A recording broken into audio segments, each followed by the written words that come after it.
दोस्तों, आज हम विश्व के महान सम्राट अशोक के धम्म के संदर्भ में चर्चा करेंगे। अशोक का धम्म क्या था, इसको समझने का प्रयास करेंगे।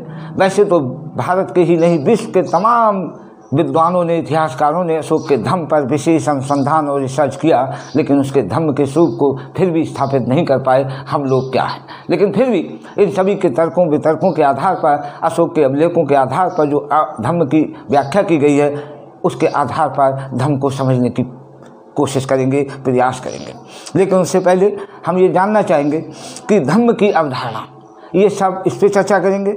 अशोक के समय सामाजिक, आर्थिक, राजनीतिक और धार्मिक परिस्थितियाँ क्या थीं जिस समय अशोक ने अपने साम्राज्य में या अशोक ने अपने समय में धम्म को लाने का सफल प्रयास किया। धम्म की स्थापना के समय, उस समय अशोक के साम्राज्य में जैन, बौद्ध और भागवत धर्म की सक्रियता बड़ी तेजी से दिखाई देती है। इन पर भी हम चर्चा करेंगे। सद्गुणों से संबंधित 6 सूत्रीय जो आचार संहिता है, जो अशोक के अभिलेखों में बताई गई है, उनको भी उस पर भी हम विचार करेंगे। ये 6 सूत्रीय आचार संहिता, हालांकि ये बौद्ध ग्रंथों से अवतरित की गई है। कौन कौन से ग्रंथ हैं, इसको भी हम समझने का प्रयास करेंगे। अशोक को धम्म अत्यधिक प्रिय था और उसकी महत्ता और इस बात की प्रबलता और प्रामाणिकता हमें उसके अभिलेखों से प्राप्त होती है। धम्म के संदर्भ में भारत के ही नहीं बल्कि विश्व के तमाम इतिहासकारों ने गहन रिसर्च और अनुसंधान किए हैं, फिर भी वो धम्म के संदर्भ में कोई एक मत अपना प्रस्तुत नहीं कर सके। यानी सभी की भिन्न भिन्न अवधारणाएं रही हैं, जिनका भी हम इसमें अध्ययन करेंगे। धम्म क्या है और धम्म क्यों जारी करना चाहता था अशोक, यानी क्या वो सभी धर्मों, सभी संप्रदाय के लोगों का वास्तविक रूप से उत्थान करना चाहता था, इस पर भी हम चर्चा करेंगे। और उस समय 6वीं शताब्दी ईसा पूर्व में पशु हत्या जो बहुत तेज़ी से यज्ञों में हो रही थी, वास्तव में उस पर भी हम विचार करेंगे। क्यों पशु हत्या को रोकने का प्रयास किया गया और वास्तव में यानी जो यज्ञों में बलि दी जाती थी, और वो कौन सी परिस्थितियाँ थी, या ऐसी यज्ञीय हिंसावादी व्यवस्था का विरोध समाज में उठता है। अशोक समाज की उस परिस्थिति को समझते हुए, उस समय की आवश्यकता, सामाजिक आवश्यकता को समझते हुए, उन्होंने अहिंसकवादी ऐसे धम्म को प्रस्तुत किया, जो एक सामाजिक नैतिक सिद्धांतों के रूप में हमारे सामने उभर कर आता हुआ दिखाई देता है। अशोक के समय में इन सभी चीज़ों के विषय में और उसके धम्म के विषय में हम विस्तार से चर्चा करेंगे। साथियों, आइए हम इस पे थोड़ा आगे बढ़ते हैं। अशोक का धम्म क्या था और इस विषय पे हम सोचते हैं। अशोक के इतिहास में, अगर अशोक का इतिहास पढ़ते हैं तो धम्म के बिना उसका कोई इतिहास नहीं है। अशोक एक नॉर्मल व्यक्ति था, लेकिन उसको विश्व के महान नेताओं की अगर श्रृंखला में सर्वोच्च शिखर पर पहुंचाने का काम किया तो केवल उसको धम्म ने पहुंचाने का काम किया। धम्म के संदर्भ में अशोक ने स्वयं ही प्रश्न किए हैं और उसके विषय में स्वयं ही व्याख्याएं की हैं, और ऐसा प्रमाण हमें उसके अभिलेखों में दिखाई देता है। यानी फिर भी धम्म का स्पष्ट स्वरूप हमें सामने उजागर नहीं हो पाया है। इतिहासकारों ने भिन्न भिन्न शोधों के, जैसे हमने बताया, भिन्न भिन्न शोधों से उन्होंने अपने अपने निष्कर्ष दिए हैं, वो भी सब सब अलग अलग दिखाई देते हैं। वस्तुतः अशोक के धम्म के स्वरूप को समझने के लिए अशोक के समय की राजनीतिक, धार्मिक, आर्थिक और राजनीतिक परिस्थितियों का विश्लेषण आवश्यक हो जाता है। अर्थात वो कौन सी समाज में आर्थिक, सामाजिक, राजनीतिक या धार्मिक परिस्थितियाँ थीं, उन परिस्थितियों में अशोक का धम्म अवश्यंभावी लागू करना हो गया। यानी धम्म क्यों अवश्यंभावी हो गया या प्रासंगिक हो गया, इस संबंध में भी हम देखते हैं। क्योंकि इन सब चीज़ों को, धम्म को लाने का कारण हमें इन्हीं परिस्थितियों में दिखाई देता है। यानी तत्कालीन सामाजिक, आर्थिक, राजनीतिक, धार्मिक परिस्थितियों में भी धम्म के अवतरण के आने का कारण हमें प्राप्त हो सकता है। इस संबंध में कुछ देशी इतिहासकार और लेखक जैसे बरुआ, रुमला थापर, D.R. भंडारकर, फ्रांस के सनात, हर्ष ऐसे तमाम लेखक हैं जिन्होंने इन पर शोध कार्य किए हैं। अशोक ने धर्म की स्थापना जिस युग में की थी, उस समय जब धर्म स्थापित किया गया था, धर्म की शुरुआत अशोक ने साम्राज्य में की, उस समय के समाज में जैन, बौद्ध और ब्राह्मण धर्म अर्थात भागवत धर्म की सक्रियता बड़ी तेज़ी से दिखाई देती है। राजनीतिक दृष्टि से अशोक एकता से यानी भारत की एकता से, राजनीतिक दृष्टि से अशोक भारत की एकता से, भारतवर्ष की एकता से भावनात्मक रूप से जुड़ा हुआ था। उसकी शासन व्यवस्था पर चंद्रगुप्त मौर्य की दक्षता का और कौटिल्य के अर्थ यानी उसकी प्रशासनिक कुशलता का स्पष्ट प्रभाव दिखाई देता है। उस अशोक समतावादी था। साथियों, मैं आपको बताना चाहूँगा, अशोक अब से लगभग 2285 साल पहले यानी 2285 साल पहले, क्योंकि 2022 चल रही है, अशोक का शासनकाल जो हुआ 269 ईसा पूर्व में गद्दी पर बैठा है और 233 तक शासन रहा है। तो उस समय अब से लगभग 2285 साल लगभग बैठते हैं, उस समय यानी उसने वह समतावादी व्यवस्था का समर्थक था, यानी समतावादी। अब कल्पना कीजिए, हमारे देश का संविधान 1950 में बना। इस समय आधुनिक युग में यानी इतने उत्कर्षवादी लोगों के विचार हैं, इस समय समतावादी विचारधारा को हमारे संविधान में दिया गया है, यानी हमारे संविधान के भाग 3 के मौलिक अधिकारों में एक समानता का अधिकार यानी राइट टू इक्वालिटी भी दिया गया है, जो संविधान के अनुच्छेद 14 से 18 तक बताए गए हैं। यानी अब 20वीं शताब्दी में, जबकि उस समय से करीब 2-2,500 साल के लगभग पहले, 2,500 साल पहले अशोक ने इस कॉन्सेप्ट को, इस अवधारणा को समाज में प्रस्तुत किया, यानी वो समतावादी विचारधारा के साथ समाज यानी अपने देश को ऊपर उठाना चाहता था और सभी वर्गों के उत्थान का हिमायती था, क्योंकि वह ब्राह्मणों और क्षत्रियों के साथ साथ अन्य वर्गों का जो निम्न दबे कुचले लोग थे, उनको उनके उत्कर्ष का भी हिमायती था, उनको भी ऊपर उठाना चाहता था। अशोक के धर्म का विश्लेषण करना ये आवश्यक हो जाता है। अशोक ने उसके धर्म का विश्लेषण करने से पहले आइए सबसे पहले हम अशोक के जो उन्होंने व्याख्या दी है उनके बारे में चर्चा करते हैं। अशोक ने अपने दूसरे स्तंभ लेख में, अशोक ने अपने दूसरे स्तंभ लेख में, यह ध्यान देने की बात है, स्तंभ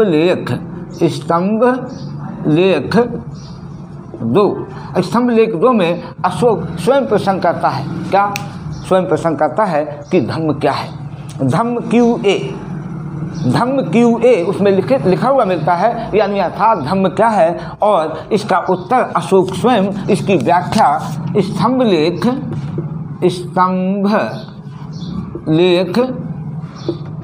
2 एवं 7 में इसकी स्पष्टीकरण देता है, यानी इसको स्पष्ट करता है। यानी 2 में तो ये क्वेश्चन करता है धम्म क्या है, और उसी स्तंभ लेख 2 में और स्तंभ लेख 7 में उसकी व्याख्या करता है, वो बताता है धम्म क्या है। वो बताता है धम्म अपाशिने बहुकयाने दया दाने सचे सोचे माधवे साधवे चा, अर्थात ये है धम्म। यानी इसका मतलब क्या हुआ, इसका अर्थ है अपाशिने, यानी हर व्यक्ति को कम से कम पाप करने चाहिए, कम से कम यानी उससे गलतियां होनी चाहिए। बहुकयाने, हर व्यक्ति को अधिकतम कल्याण करना चाहिए, यानी एक दूसरे की भावनाओं का ख्याल रखना चाहिए, परोपकारता में विश्वास करना चाहिए। दया दाने, यानी हर व्यक्ति में दया होनी चाहिए और दान करना चाहिए, और यानी सचे सोचे माधवे, यानी सत्यवादिता होनी चाहिए, पवित्रता होनी चाहिए, शुद्धता होनी चाहिए। यही उसने धम्म बताया है। ये उसके अभिलेख 2 इस स्तंभ लेख 2 और स्तंभ लेख 7 में मिलता है। साथियों, हम आपको बता दें, स्तंभ लेख 2 और स्तंभ लेख 7 ये अशोक ने स्वयं उत्कीर्ण कराए हैं। कुछ लोग कहते हैं कि कुछ लेखकों ने अपनी मनमर्जी के हिसाब से उनमें किताबों में अपने पूर्वाग्रहों को जोड़ दिया और अपने हिसाब से व्याख्या की है। तो मैं बताना चाहूँगा, अशोक ने अभिलेख जिस रूप में उत्कीर्ण कराए उसी रूप में आज भी हैं। उसमें प्योरिटी है, सत्यता है, निष्पक्षता है, वो हमारे सामने मौजूद है। वस्तुतः इन सद्गुणों को कार्य रूप में परिणत करने के लिए, इन सद्गुणों को कौन से अपाशिने बहुकयाने दया दाने जो अभी बताए, इन सद्गुणों को कार्य रूप में परिणत करने के लिए, अपने जीवन में व्यवहारिक रूप से उतारने के लिए अशोक ने 6 प्रकार की आचार संहिता बताई है। ये 6 प्रकार की आचार संहिता दोस्तों हम मान लें, जो व्यक्ति धर्म को नहीं मानता तो आप समझ लें वो मतलब एक तरह से अन्य रूप में इसका अनुपालन करता ही है। आचार संहिता जो 6 बताई है वो आप खुद ही समझ जाएंगे, हम लोग इस सब का पालन करते हैं।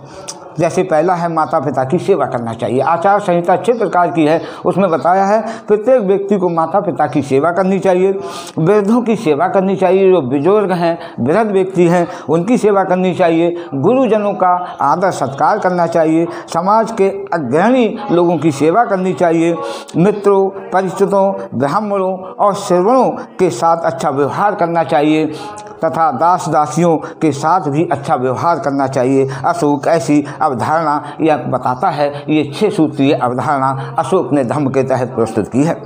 इन सब तथ्यों से लगता है कि वह एक शांत प्रिय, उनके सिद्धांतों से उसकी आचार संहिता से स्पष्ट दिखाई देता है। अशोक एक शांत प्रिय, एक आदर्शवादी अपने समय में समाज स्थापित करना चाहता था और ये जरूरी भी था, क्योंकि अशोक के समय अशोक का साम्राज्य बहुत विशालकाय साम्राज्य था। इतना विशालकाय था कि आज का संपूर्ण भारत, यानी केवल तमिलनाडु का साउथ का कुछ भाग छोड़कर, यानी संपूर्ण लगभग थोड़ा दक्षिण का भाग छोड़कर संपूर्ण भारत, बांग्लादेश, नेपाल का कुछ भाग, पाकिस्तान, अफगानिस्तान, ये संपूर्ण एरिया इसके राज्य में था। यानी इसकी सीमा ईरान से लगती थी। इतना बृहत्तर भारत उसके अधीन था। यानी इसका मतलब ये होता है यहाँ तमाम तरह की संस्कृतियाँ थी, तमाम तरह के लोग थे, उनकी वेशभूषाएँ थीं। ऐसे बहुसांस्कृतिक समाज में वह अपने धर्म के माध्यम से एक शांति स्थापित करना चाहता था। इसीलिए उसने धर्म की परिकल्पना को लोगों के सामने प्रस्तुत किया। वस्तुतः उपर्युक्त प्रकार की आचार संहिता जो ऊपर बताई है, आचार संहिता उसके अवलेखों में बताई गई है। जैसे कि उसके अवलेखों में मैं बताया, ये स्पष्ट किया गया है उसके दूसरे और तीसरे 7वें स्तंभ लेख में। बौद्ध धर्म के ग्रंथ, ये जो आचार संहिता 6 सूत्रीय आचार संहिता बताई गई है वो बौद्ध ग्रंथ शीगोलवाद सूक्त से और ली गई है। शीगोलवाद सूक्त और एक और ग्रंथ है, यानी शीगोलवाद सूक्त ये है बौद्ध ग्रंथ है, शीगोलवाद सूक्त। और एक ग्रंथ और है जिसको हम कहते हैं विमानवत्थु से इनको यानी अपडेट किया गया है। यानी कुछ भी हो, ये इन चीज़ों को लेकर उसने अपने धम्म में समाहित करने की कोशिश की। उसने ये स्पष्ट किया कि किसी भी प्राणी की हत्या नहीं करनी चाहिए और ना ही उन्हें किसी प्रकार से क्षति पहुंचानी चाहिए। लेकिन अशोक के निषेधों में अशोक ने कुछ कार्यों के निषेध भी बताए हैं। ये निषेध धम्म के तहत, यानी निषेध का मतलब वो चीज़ें, वो कार्य जो व्यक्ति को नहीं करने चाहिए, अर्थात जो अवगुण या दुर्गुण कह सकते हैं। इन दुर्गुणों में उसने गिनाया है प्रचंडता, निष्ठुरता, क्रोध, घमंड, ईर्ष्या। ये सब ऐसे दुर्गुण हैं जो व्यक्ति के आध्यात्मिक उन्नति में बाधक होते हैं। व्यक्ति को उनको छोड़ देना चाहिए, ऐसा नहीं करना चाहिए। साथियों, आज भी हम समाज में इन चीज़ों से बचने की कोशिश करते हैं, स्वयं तो बचने की कोशिश करते हैं और दूसरों को भी शिक्षा देते हैं। अशोक ने भी इस चीज़ को अब से करीब 2200 साल पहले इन चीज़ों से बचने की सलाह दी, जिससे समाज में भाईचारा, एक अच्छा सामाजिक ताना बाना बुना जा सके, एक अच्छा एक भाईचारे पर आधारित समाज स्थापित हो सके। वस्तुतः इस प्रकार के दुर्गुण अध्यात्म उन्नति में बाधक होते हैं। अशोक ने मनुष्य को के बहुत बड़ी बात कही। अशोक ने आगे कहा कि मनुष्य को अपना आत्म परीक्षण करते रहना चाहिए। आत्म परीक्षण करते रहना चाहिए जिससे बुराइयों का उसमें ज्ञान हो जाए, स्वयं ही ज्ञान हो जाए। साथियों, मैं आपको बता दूं, बुराइयों का ज्ञान आज भी हम सब लोग कहते हैं। जब कोई किसी की बुराई करता है तो हम लोग साफ साफ कहते हैं साथियों कि अपने अंदर झांक के देखिए। अशोक यही तो कहता है, हर व्यक्ति को अपना आत्म परीक्षण करना चाहिए और जो कमियां हैं उन्हें दूर करना चाहिए जिससे कि धर्म की भावना का विकास हो और व्यक्ति स्वर्ग की प्राप्ति कर सके। यानी अशोक स्वर्ग की भी कल्पना करता है। साथियों, मैं बताना चाहूँगा, अशोक जो है वो इस जन्म में उस जन्म के उत्थान के साथ साथ वो पारलौकिक जन्म यानी दूसरे जन्म को सुधारने का भी अवसर देता है। यानी इस संदर्भ में हम देखते हैं अशोक यानी ये अपने महामात्यों को, धम्म महामात्यों को नियुक्त करता है। इस धम्म को लागू करने के लिए अपने महामात्यों को लागू करता है। ये धम्म महामात्यों का क्या कार्य, मैं छोटा सा उदाहरण देना चाहूँगा। क्योंकि अशोक के समय में जो व्यक्ति सजा प्राप्त जेलों में बंद होते थे, ये धम्म महामात्य जाके उनको जेलों में समझाते थे, और अगर किसी को फांसी की सजा होती थी तो अशोक उन लोगों को यानी फांसी देने से 3 दिन पहले जेल से रिहा कर देता था और उनको कुछ सत्कर्म करने के लिए प्रेरित करता था। ये सोच के वो सोचता था कि आपने अपना ये जन्म तो खराब कर लिया है, लेकिन आगामी जन्म के लिए आप 3 दिनों में कुछ सत्कार्य कर लीजिए, जिससे दूसरा जन्म आपका सफल हो जाए। यहाँ पर अशोक एक बहुत बड़े दार्शनिक, एक बहुत दूरदर्शी सम्राट के रूप में नजर आता है। यानी वो एक तरह से मृत्यु के बाद दूसरे जीवन में विश्वास करता हुआ दिखाई देता है। अशोक को धम्म अत्यधिक प्रिय था और वह उसमें अत्यधिक रुचि के साथ महत्ता को प्रकट करता है। अशोक के अभिलेखों में साफ साफ बताया गया है, 9वें शिलालेख में वह धम्म मंगल को अधिक फलदायी बताता है।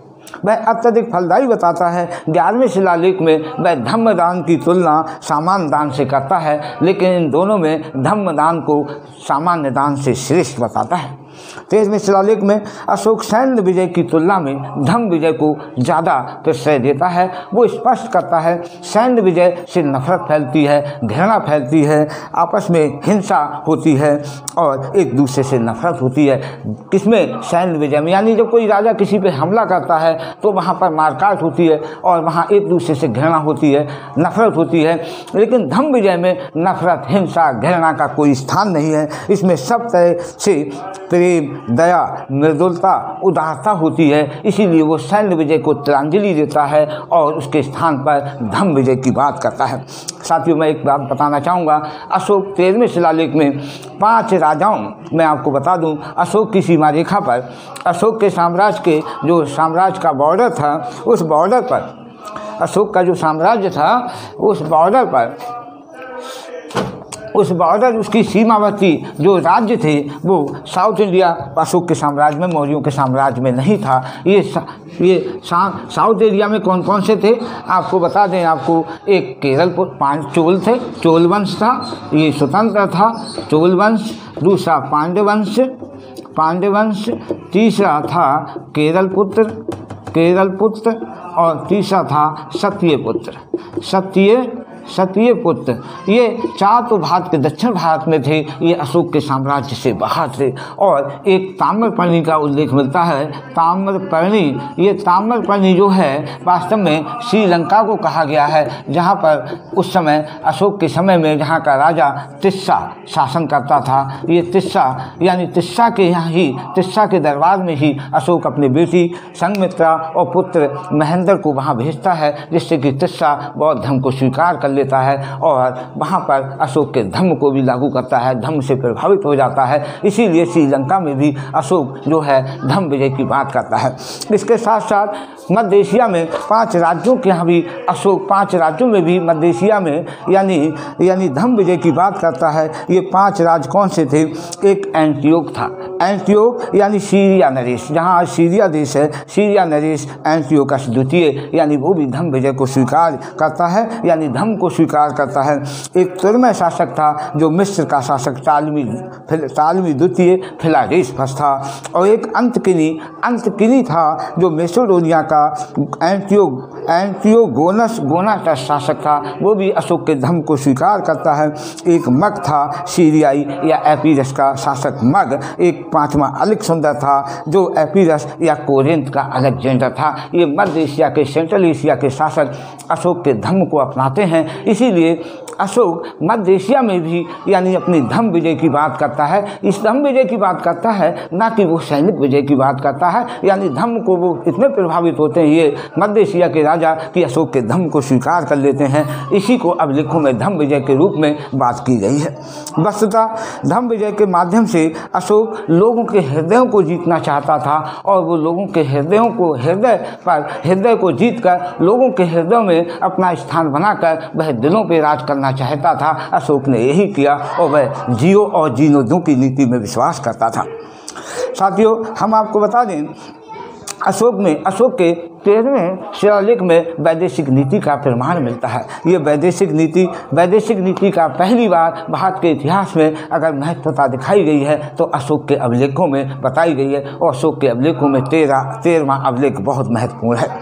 धम्म अशोक के धम्म के संदर्भ में दुनिया भर के तमाम इतिहासकारों ने शोध किया है और वो कोई एक निष्कर्ष पे नहीं पहुँचे। सभी ने अपना अपना गाना गाया है, सभी ने अपना अपना रचना बोला है। इस संबंध में हम आंशिक रूप से थोड़ा नाम लेना चाहेंगे। एक यूरोपियन इतिहासकार फिलिप अशोक के धम्म को अशोक का राजधर्म बताता है, जिसमें राजाओं के कर्मों के नैतिक सिद्धांत प्रतिपादित किए गए। ये फिलिप बोलता है। फिलिप का कहना है कि अशोक का राजधर्म था और ये इसमें राजाओं के नैतिक सिद्धांत प्रतिपादित किए गए हैं, लेकिन ये कथन उचित नहीं है। क्यों? इसमें ये अशोक का राजनेताओं का नैतिक कर्तव्य नहीं है, क्योंकि अशोक का धर्म तो भारत की सामान्य जनता के लिए भी था और अन्य देशों की सामान्य जनता के लिए भी था। जैसा कि धर्म के एलिमेंट या धर्म के तत्व जो आपके सामने स्पष्ट किए हैं, वो हम आप लोग ही नहीं, पूरी मानव सभ्यता के लोग इसको स्वीकार करते हैं। इसीलिए फिलिप भी अशोक के धर्म को एक किसी सीमा रेखा में बांधने की कोशिश करते हैं। इसीलिए फिलिप की अवधारणा भी ठीक नहीं है। अगले जो आते हैं राधा कुंज मुखर्जी इसे समस्त धर्मों की साझी संपत्ति बताते हैं। साथियों, बहुत महत्वपूर्ण बिंदु है, इस पर सोचने की जरूरत है।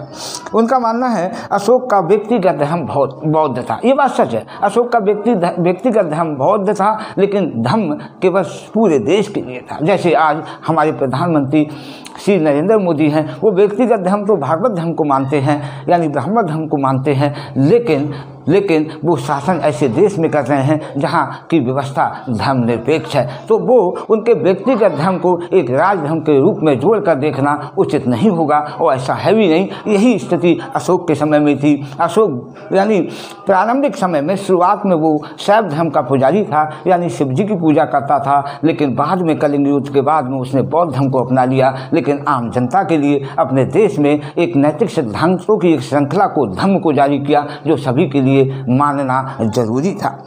अब सवाल उठता है कि राधा कुंज मुखर्जी कहते हैं साझी संपत्ति सभी धर्मों की साझी संपत्ति थी। अशोक का जो समय था वो ईसा पूर्व से करीब 250 साल से पहले था। ईसा पूर्व से 250 साल से पहले था। अब साथ होता है ना, तो उस समय इस्लाम था। पैगंबर मोहम्मद साहब का जन्म 570 ईस्वी में हुआ, यानी 570 ईस्वी में मोहम्मद साहब का जन्म हुआ है। ये 570 ईस्वी जो है 570 ईस्वी में, यानी एडी में हुआ है, ईस्वी में हुआ है, यानी एडी में हुआ है। इसका मतलब हुआ मोहम्मद साहब से 570 ये और 250 पहले, लगभग 800 साल पहले अशोक ने इस परिकल्पना को कर दिया गया। तो इस्लाम धर्म तो था ही नहीं। दूसरी रही बात ईसाई धर्म यानी प्रभु ईसा मसीह के समय में से शुरू हुआ है और ये ईस्वी सन से शुरू होता है। अशोक तो ईसा यानी ईस्वी सन से 250-300 साल पहले हो गए थे। इसीलिए ईसाई धर्म भी नहीं था और आपका इस्लाम धर्म भी नहीं था। फिर कौन से धर्मों की साझी संपत्ति थी? हमें तो ऐसा लगता है कि राधा कुंज मुखर्जी ये निश्चित रूप से ये सोचने में विफल हुए हैं। शायद इन धर्मों में, यानी अशोक के जो धर्म के तत्व थे, इन सभी धर्मों में जो बाद में अवतरित हुए हैं या स्थापित हुए हैं, उनमें हमें दिखाई देता है। रही बात सिख धर्म, हम आप सभी जानते हैं गुरु नानक का जन्म 14वीं-15वीं शताब्दी में हुआ है। तो जाहिर सी बात है ये इस समय स्थापित हुआ था। तो इस तरह से अशोक का धर्म एक साझी संपत्ति, तो मतलब हम राधा कुंज मुखर्जी कहते हैं कि ये सभी धर्मों की साझी संपत्ति थी। तो ये धर्म तो थे ही नहीं, उनकी साझी संपत्ति कहाँ से आ गई? एक फ्रांस के विद्वान सिनार्ट हुए हैं। फ्रांस के विद्वान सिनार्ट, उन्होंने भी अशोक के धर्म पर शोध किया। और एक अन्य यूरोपीय इतिहासकार हर्ष हुए हैं, उन्होंने अशोक के धर्म के विषय में अनुसंधान किए और इस तरह से वो भी कोई ठोस ज़्यादा अच्छे निष्कर्ष पर नहीं पहुंच पाए। दोस्तों, ये सभी आए हैं, चाहे वो भारत की इतिहासकार रोमिला थापर रही हो, ये बहुत ही मौर्य काल पर उन्होंने गहन शोध किया है, जिसे जापान सरकार ने रोमिला थापर जी को इनको पुरस्कार भी कई बार दिए हैं। दिल्ली यूनिवर्सिटी के प्रतिष्ठित इतिहासकार हैं। लेकिन सच ये है, D.R. भंडारकर भी ऐसे तमाम इतिहासकार हैं जिन्होंने अशोक के धर्म पर शोध किए, लेकिन एक निश्चित निष्कर्ष पर कोई नहीं पहुँच पहुंच पाया। तो साथ ही दोस्तों ये अशोक का ये धम्म है एक बहुत ही एक यूनिवर्सल ट्रुथ है, यानी उसमें सदैव सत्य घटनाओं को है, इसको कोई नकार नहीं सकता। D.R. भंडारकर भी बताते हैं कि अशोक का धम्म यानी बौद्ध धर्म से उन्होंने अशोक के धम्म के तत्वों को बौद्ध धर्म में ढूंढने की कोशिश की है, लेकिन बौद्ध धर्म में ये सब ढूंढने की कोशिश की है, बताने की कोशिश की है, लेकिन ये मूलतः बौद्ध धर्म नहीं है। क्यों? क्योंकि बौद्ध धर्म का आधार जानते हैं क्या है? बौद्ध धर्म का आधार 4 आर्य सत्य हैं। बौद्ध धर्म का आधार 4 आर्य सत्य हैं और अष्टांगिक मार्ग है, लेकिन 4 आर्य सत्य अष्टांगिक मार्ग से इसकी कोई समानता नहीं है। किसकी? अशोक के बौद्ध यानी अशोक के धम्म की कोई 4 आर्य सत्य अष्टांगिक मार्ग से समानता नहीं है। इसीलिए हम कह सकते हैं ये बौद्ध धर्म नहीं, यानी बौद्ध धर्म से ही नहीं, यानी वही बात आती है अशोक का धम्म था उसमें सब अच्छाइयाँ थी, आदर्श नैतिक सिद्धांतों की श्रृंखला थी। दुनिया के कोई धर्म ऐसा नहीं है जो यूनिवर्सल ट्रुथ को या आदर्शवादिता को या नैतिकता को ना स्वीकार करता हो। इन सबसे पहले अशोक ने इनको एक प्रतिबद्ध या लिपिबद्ध कर दिया। राजनीतिक एवं धार्मिक परिस्थितियों के अनुरूप इनको हम देख सकते हैं, एक आचार संहिता के रूप में हम देखते हैं। अशोक का धम्म साम्राज्य निर्माण की नवीन परिस्थिति, क्योंकि अशोक का साम्राज्य बहुत बड़ा था दोस्तों। अशोक का साम्राज्य जो था बहुत विशालकाय था, जैसे अभी मैंने बताया, यानी आज का भारत, संपूर्ण भारत यानी दक्षिण का कुछ भाग छोड़कर बांग्लादेश, नेपाल का कुछ भाग, ईरान, अफगानिस्तान, पाकिस्तान, ये सारा एरिया था। इतने बड़े यानी बहुसांस्कृतिक समाज था। साथियों मैं आपको बता दूं, जैसा कि D.D. बसु ने भारत का संविधान लिखा है, बहुत अच्छा संविधान लिखा है, मैंने उसे बहुत बार पढ़ा है। आज के देश में, आज के जो हमारा देश है वो अशोक के समय का बहुत कम है। तो आज के देश में D.D. बसु लिखते हैं हमारे देश में करीब 5000 बोलियाँ बोली जाती हैं। कितनी? 5000 बोलियाँ बोली जाती हैं और 1652 भाषाएँ भारत में, आज के भारत में बोली जाती हैं 1652 भाषाएँ, जिसमें कि यानी 22 भाषाओं को हमारे संविधान में राजकीय भाषा यानी राष्ट्रीय भाषा के रूप में दर्जा प्राप्त दे दिया। राजकीय भाषा है यानी राजभाषा के रूप में है। ये ध्यान रहे, हमारे संविधान में राष्ट्रभाषा नहीं कहा गया, यानी राजभाषा कहा गया है। राष्ट्रभाषा अलग होता है, राज्यभाषा अलग होता है, यानी कुल मिला के 22 भाषाओं हमारे संविधान में मिलती हैं। आज भी हम देखते हैं हमारे देश में अपनी अपनी लोक क्षेत्रीय भाषाओं को संविधान की अनुसूची में जोड़ने के लिए लोग आंदोलन करते हैं कि उनकी भी भाषा राजभाषा यानी संविधान में सम्मिलित कर दी जाए।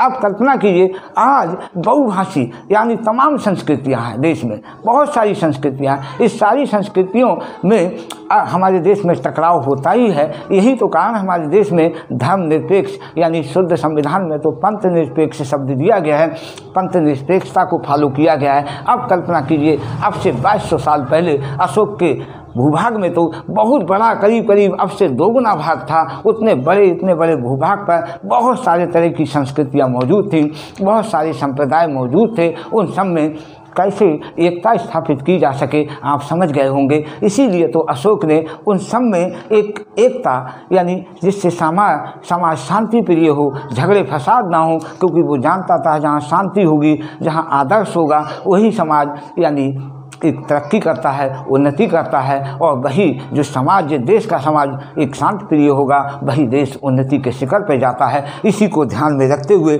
अशोक ने यानी राजनीतिक और धार्मिक परिस्थितियों विवाद ना हो, इसी को मानते हुए अशोक ने एक ऐसी आचार संहिता को प्रस्तुत किया जिससे कि उस समय का समाज शांति प्रिय हो जाए और उन्नतशील हो जाए। यही तो धम्म था।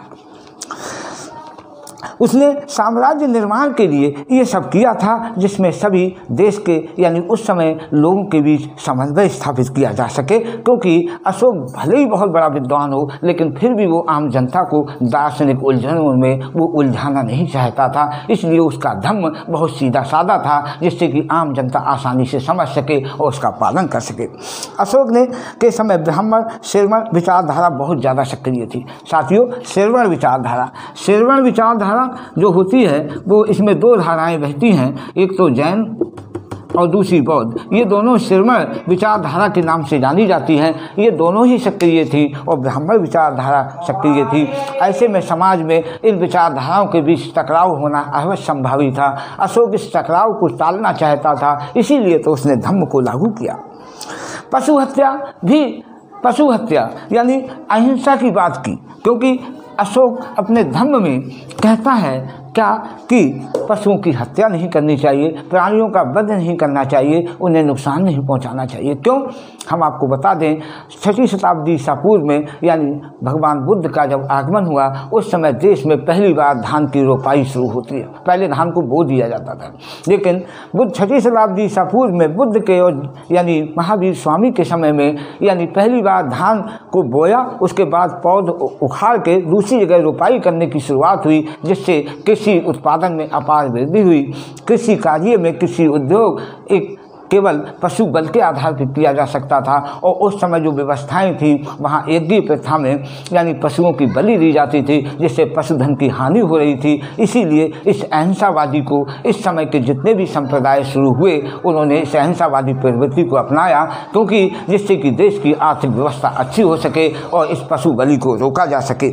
अशोक ने भी तो वही बात की, यानी अहिंसावादी प्रवृत्ति को आगे बढ़ाया। और क्योंकि हिंसा जो करता है वो किसी के प्रति भी हिंसा कर सकता। आप या मैं अगर जानवरों को मार सकते हैं तो हम आप एक इंसान को भी मार सकते हैं। वो समाज ऐसे लोगों को वो समाज में सुधार देना चाहता था, यानी वो नहीं चाहता था इस तरह के झगड़े फसाद हमारे समाज में।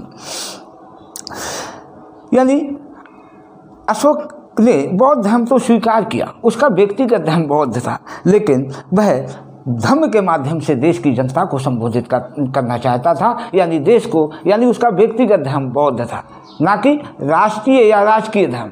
राजकीय धर्म नहीं था, राजकीय धर्म तो बौद्ध था, ये धर्म था। उसका व्यक्तिगत धर्म बौद्ध था और राजकीय जो था वो धर्म नीति थी। जैसे आज हमारे देश का कोई भी राष्ट्रपति हो जाए, कोई भी प्रधानमंत्री हो जाए, उसका व्यक्तिगत धर्म चाहे कुछ भी हो, लेकिन राजकीय धर्म है धर्मनिरपेक्षता। वही तो अशोक ने किया, जो धर्म यानी नैतिक सिद्धांतों को उसने कहा ये राजकीय धर्म है, आप लोग सब इसका पालन करें, जिससे समाज में शांति व्यवस्था कायम रह सके। यानी वह सभी के समय सभी धर्मों के प्रति अशोक सहिष्णु दिखाई देता है और निरपेक्ष दिखाई देता है। अब सवाल उठता है, ये कह सकते हैं कि सन 2000 यानी 250 ईसा पूर्व में 250 BC में यानी ईसा पूर्व में अशोक के समय में पाटलिपुत्र में तीसरी बौद्ध संगीति का आयोजन किया गया, जिसका अध्यक्ष मोगलीपुत्र को बनाया गया। साथियों, इस बौद्ध संगीत में इस समय तक अशोक के समय में बौद्ध धर्म में बहुत सारा व्याभिचार फैल गया। हमें इसका प्रमाण है, बौद्ध ग्रंथों में हो या ना हो, लेकिन अशोक के अभिलेखों में हमें साफ साफ दिखाई देता है। अशोक के समय में बौद्ध धर्म में इतने भिक्षु यानी पथभ्रष्ट हो गए कि अशोक ने 250 ईसा पूर्व में जो बौद्ध संगीति आयोजित की, अशोक उसको बौद्ध धर्म के सुधारक के रूप में सामने आता है और वह बौद्ध भिक्षुओं को चुनौती देता है, यानी वार्निंग देता है कि आप लोग सही अपने पद पे आ जाइए, अन्यथा आपको श्वेत वस्त्र पहनाकर संघ से बाहर कर दिया जाएगा। साथियों, बौद्ध धर्म में श्वेत वस्त्र पहनाकर बाहर करना एक दंडित करने के समान माना जाता है। साथियों, इसी समय अशोक ने 60,000 भिक्षुओं को यानी जो पथभ्रष्ट थे उनको दंडित भी किया, ऐसा हमें प्रमाण मिलता है। एक बहुत बड़े बौद्ध धर्म के सुधारक के रूप में आता है। साथियों, मैं आपको बता दूं, ये राजनीतिक शक्ति का उपयोग नहीं किया उसने प्रशासनिक राजकीय शक्ति का उपयोग नहीं किया, क्योंकि उसका व्यक्तिगत धर्म था। व्यक्तिगत धर्म क्या था? यानी बौद्ध था। वो व्यक्तिगत तौर से वहाँ पर ये सब काम कर रहा था, राजकीय तौर से नहीं। जैसे आज हमारे प्रधानमंत्री नरेंद्र मोदी जब मंदिरों में जाते हैं या वहाँ कमेटियों में कोई बात करते हैं तो प्रशासनिक रूप से, राजकीय रूप से नहीं, वो व्यक्तिगत तौर से करते हैं। लेकिन सामूहिक रूप से जब कोई देश के लिए नीति बनाते हैं तो वो धर्मनिरपेक्ष होती है। यही काम तो अशोक ने किया। यहाँ पर वो केवल व्यक्तिगत तौर से करता था, राजकीय तौर से नहीं। राजकीय तौर से तो वो धर्म नीति को कहा, इसीलिए तो वो निरपेक्ष था। यानी अन्य धर्मों के प्रति वो केवल बौद्धों को बढ़ावा दे, अन्यों का विनाश करे, ऐसा नहीं। क्योंकि वो साफ साफ अभी हमने बताया आपको, माता पिता की सेवा करना, ये बौद्ध धर्म जो धर्म की नीति है उसमें वो कहता है ब्राह्मणों का या गुणीजनों का आदर कीजिए। अगर वो ऐसा करता तो ऐसा नहीं कहता। इसीलिए अशोक जो है वास्तव में हमें धर्मनिरपेक्ष दिखाई देता है, पंथ निरपेक्ष दिखाई देता है। जो आज हमारे संविधान में है वो कम से कम लगभग 2300-2400 साल पहले अशोक ने हमारे समाज में इसको कर दिखाया। धम्म विजय के माध्यम से कुछ ऐसे राष्ट्रीय तत्वों को वह स्थापित करना चाहता था जो राष्ट्र की एकता को प्रशस्त कर सकें। वो केवल धम्म ही था जो राष्ट्रीय एकता को प्रशस्त किया जा सकता था। भविष्य में अकबर के पदचिन्हों पर चलकर भविष्य में अशोक के पदचिन्हों पर अकबर भी चला। अकबर कैसे चला? अशोक ने जो किया उसकी देखा दूनी अकबर भी करता दिखाई देता है। अकबर भी क्या करता है? 1575 में यानी इबादत खाने का निर्माण करता है। इबादत खाना मीन्स पूजा गृह का निर्माण करता है और यहाँ पर पूजा गृह का निर्माण करता है। और यहाँ पर यानी शुरुआत में केवल इस्लामिक स्कॉलर यानी जो विद्वान इस्लामिक विद्वान यानी उलेमा जिसे कहा जाता है वो वहाँ आते थे और इस्लाम धर्म पे डिस्कशन करते थे। अशोक उसको सुनता था, अकबर उसको सुनता था और 1578 में उसने आदेश जारी कर दिया क्या कि इसमें केवल मुस्लिम ही नहीं सभी धर्मों के विद्वान आएँ और डिस्कशन करें। अशोक ने सभी धर्मों के विद्वानों को बुलाया और वो अकबर सभी विद्वानों को बुलाया, आदेश दे दिया। 1578 में सभी धर्मों के विद्वान आते थे और उनकी डिस्कशन को अकबर बड़े ध्यान से सुनता था। और अंत में अकबर उस निष्कर्ष पे पहुंचा कि अच्छाइयाँ सभी धर्मों में हैं। और उसके बाद 1580 के लगभग में अशोक ने इन अच्छाइयों को लेकर एक दीन इलाही धर्म को शुरू किया। यानी जैसे अशोक ने एक धम्म की परिकल्पना को प्रस्तुत किया, ऐसे ही 1580 के लगभग में अकबर ने एक दीन इलाही स्थापित किया। और जब अकबर ने अशोक के पदचिन्हों को अपनाया, उसके आदर्शों को अपनाया, तो भारतीय इतिहास में अकबर भी एक महानता की श्रेणी में आ गया, वो भी महान शासक बन गया। दोस्तों ये एग्जाम्पल है हमारे इतिहास का, इसको कहने की ज़रूरत नहीं, आप भी पढ़े हैं, अकबर महान पढ़ते हैं। तो साथियों मैं कहना चाहूँगा अशोक की वो नीतियाँ थी, धम्म वो तथ्य था जिस पे जो चला वो महानता की श्रेणी को प्राप्त कर गया। एक महान शासक के आदर्श पर चलकर अकबर भी एक महानता की श्रेणी में आ गया। लेकिन वो बात अलग है, अकबर जो है वो एक दुनियावी व्यक्ति था। इसीलिए जब मौका पड़ा उसने देखा कि मुस्लिम समाज बहुत भड़क गया तो वो दीन इलाही को रोक देता है। लेकिन उसमें इतनी योग्यता नहीं थी जो उसको सफलतापूर्वक समाज में अंत तक जारी रखता अशोक के मुकाबले। लेकिन अशोक दुनियावी व्यक्ति से पहले एक बहुत समझदार विद्वान दूरदर्शी वाला व्यक्ति था। इसीलिए उसके पूरे काल में यानी धम्म बखूबी चलता रहा और सफलतापूर्वक इसका लोग अनुसरण करते हुए दिखाई देते हैं। अशोक का धम्म वास्तव में कोई धर्म नहीं है, जैसा कि कुछ लोग कहते हैं बौद्ध धर्म है। अशोक का धम्म जो है वास्तव में धम्म एक प्राकृत रूप है धर्म का। धर्म का प्राकृत रूप है और ये नैतिक सिद्धांतों की एक श्रृंखला है, आदर्शों की एक संहिता है। यानी जो धम्म ये आपको हम बता दें, ये जीवन जीने की एक शैली है, जीवन जीने की एक शैली है, जीने की शैली है धम्म। यानी शैली को इन नियमों के आधार पे, धम्म की नीति के आधार पर आप जीवन जीते हैं तो निश्चित रूप से अपने समाज में, चाहे बाहर हो, घर में या बाहर, सबके प्रिय हो जाएंगे। क्योंकि इसमें अवगुण का कोई स्थान नहीं है, सारे गुण ही गुण भरे हुए हैं। तो इसीलिए ये जीवन जीने के, एक आदर्श जीवन जीने की शैली को किसने? अशोक ने हमारे समाज को या अपने लोगों को प्रस्तुत किया, जिससे साम्राज्य में एक एकता स्थापित हो सके। उपयुक्त विश्लेषण के पश्चात हम इस निष्कर्ष पर पहुंचते हैं, अशोक की धम्म की अवधारणा साफ अशोक के धम्म की अवधारणा तत्कालीन सामाजिक, आर्थिक, धार्मिक और राजनीतिक परिस्थितियों के अनुरूप थी। क्योंकि उस समय का समाज में बहुत ज़्यादा द्वंद्व, आपस में टकराव, यानी समाज में टकराव फैला हुआ था। उसका राज्य छीड़ हो जाता अगर अशोक ऐसे धम्म जैसी नीति को जारी ना करता। उसने अपनी धम्म नीति के माध्यम से आंतरिक टकराव को समाप्त कर दिया, जो तमाम संप्रदायों के बीच टकराव था, जैसे ब्राह्मणों, जैनों, बौद्धों और नास्तिक संप्रदाय, बहुत सारे संप्रदाय, यानी 362 धार्मिक संप्रदाय महावीर भगवान बुद्ध के समय से थे, वो अभी भी कार्यशील थे। इन सभी टकराव, इन सभी के बीच वैमनस्य था।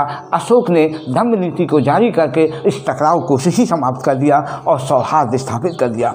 आज भी देखा जाए, क्या वास्तव में क्वेश्चन बनता है, अशोक का धम्म उस समय के समाज के लिए प्रासंगिक था? नहीं जी नहीं। एक अशोक का धम्म उस समय भी प्रासंगिक था, आज भी प्रासंगिक है और कल भी प्रासंगिक रहेगा। आज भारतीय संदर्भ में नहीं बल्कि विश्व संदर्भ में भी अशोक का धम्म प्रासंगिक है, क्योंकि आज देखें हर देश एक दूसरे पे बौखलाया हुआ है और दुनिया के देशों में युद्ध भी चल रहा है। विश्व युद्ध की ज्वाला ना जाने कब भड़क जाए। इसीलिए अशोक के अगर सिद्धांतों को फॉलो करें तो युद्ध तो छोड़िए, एक दूसरे में व्यक्तियों में भी टकराव समाप्त हो जाएगा। आज ऐसे ही एक धम्म की ज़रूरत है, यानी प्रासंगिक है। आज सभी लोग एक धम्म का आचरण करते हुए, आज हमारे देश की सरकार भी इसका आचरण करते हुए, यानी बहुसांस्कृतिक समाज में इसको फॉलो करते हुए जाति, धर्म, लिंग, भाषा, संप्रदाय से ऊपर उठकर संपूर्ण देश को एकता के सूत्र में अगर पिरोए तो वो धम्म की सहायता ले सकती है। उसी आधार पर वो देश की एकता को यानी वो प्रबल और सशक्त कर सकती है। भारतीय जनमानस में इसकी उपयोगिता, इसकी प्रासंगिकता आज भी है, केवल भारतीय में नहीं, भारतीय समाज के लिए बल्कि विश्व यानी समाज में, अंतर्राष्ट्रीय पटल पर भी इसकी प्रासंगिकता आज बहुत ही महत्वपूर्ण बनी हुई है। अशोक का धम्म केवल उस समय की प्रासंगिकता पर ही, उस समय की प्रासंगिकता को नहीं दिखाता, बल्कि आज भी प्रासंगिक है और भविष्य में भी प्रासंगिक रहेगा। ऐसा दूरदर्शी सम्राट हमारे देश में उत्पन्न हुआ। हमें, हमारे देशवासियों को ऐसे सम्राट पर गर्व है और गर्व होना चाहिए। साथियों, मैंने जो हमारे पास जो हमने अध्ययन किया, कुछ किताबों से, महत्वपूर्ण पुस्तकों से, ऑथेंटिक स्रोतों से निकाला, मैंने धम्म के बारे में बताया। साथियों, हम उम्मीद करते हैं आपको हमारी वीडियो पसंद आई होगी, अशोक के धम्म को समझ गए होंगे। अगर वीडियो पसंद आई है, हमारे चैनल को सब्सक्राइब नहीं किया है तो सब्सक्राइब कीजिए और लाइक कीजिए, अपने दोस्तों को भेजिए, जिससे कि वो भी अशोक के धम्म से समझें अशोक का धम्म क्या था। और उसको ये लोग, बहुत सारे लोग जानते हैं कि धम्म तो कहते हैं, उसके में क्या था ये नहीं जानते हैं। तो यही हमारा ध्येय है कि आप लोग भी, सभी लोग समझें और दूसरों को भी इस वीडियो को देख के बताने का कष्ट करें धम्म क्या है, और शायद इसके आचरण, उसके आदर्शों को माने तो शायद हमारा भी जीवन अच्छा हो सकता है। बहुत बहुत धन्यवाद साथियों। अगली वीडियो हम आपके सामने जल्दी लेके आएंगे। अशोक महान विश्व के तमाम महान शासकों में कहाँ ठहरता है उसकी, यानी अशोक महान अकबर महान से, सिकंदर महान से, और रूस की एक शासका हुई है कैथरीन दी ग्रेट, कैथरीन महान से, और कुछ जो भी शासक हुए हैं उन महान की तुलना करते हुए अशोक का स्थान कहाँ ठहरता है, इस पर हम वीडियो बनाने का प्रयास करेंगे। तब तक के लिए बहुत बहुत धन्यवाद।